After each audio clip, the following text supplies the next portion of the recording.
నూతన సంవత్సరంలో కొత్తగా విన్నటువంటి ఒక న్యూస్ ఏంటంటే అత్యధికంగా ధనవంతులు ఉన్నటువంటి లిస్టులో మొదటి స్థానాన్ని మన ప్రజెంట్ సీఎం గారు చంద్రబాబు నాయుడు గారు ఆ స్థానాన్ని కైవసం చేసుకున్నందుకు ధన్యవాదాలు తెలియజేస్తున్నాం.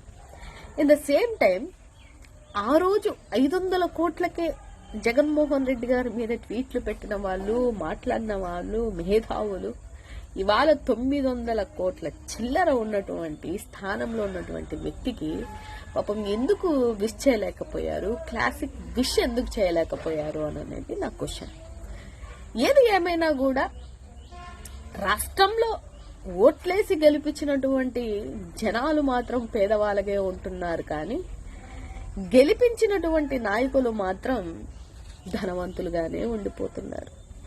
మరి ఈ లాజిక్ ఎక్కడ మిస్ అవుతున్నారో ఏంటో అనేది తెలియదు, కానీ బట్ ఒక విషయం అయితే నేను కోరుకుంటున్నాను, ఏ రోజైతే పేదవాడు గాని ఓటేసి గెలిపించే జనాలు గాని నాయకులు గాని ఆధిపత్యాన్ని ఏలుతారో, రాజ్యాధికారం కోసం పోరాడతారో ఆ రోజు మాత్రమే నిజమైన స్వాతంత్రం వచ్చిందని నేను అనుకుంటాను.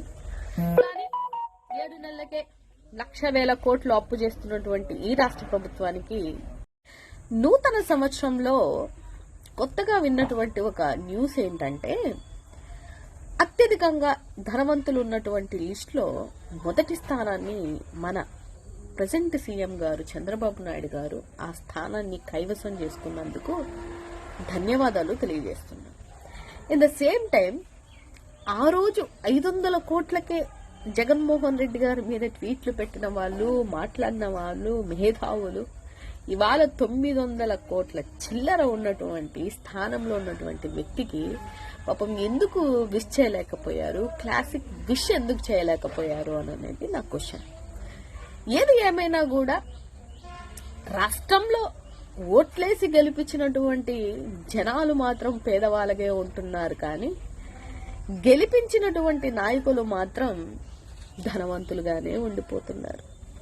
మరి ఈ లాజిక్ ఎక్కడ మిస్ అవుతున్నారో ఏంటో అనేది తెలియదు, కానీ బట్ ఒక విషయం అయితే నేను కోరుకుంటున్నాను, ఏ రోజైతే పేదవాడు గాని ఓటేసి గెలిపించే జనాలు గాని నాయకులు గాని ఆధిపత్యాన్ని ఏలుతారో, రాజ్యాధికారం కోసం పోరాడతారో ఆ రోజు మాత్రమే నిజమైన స్వాతంత్రం వచ్చిందని నేను అనుకుంటాను.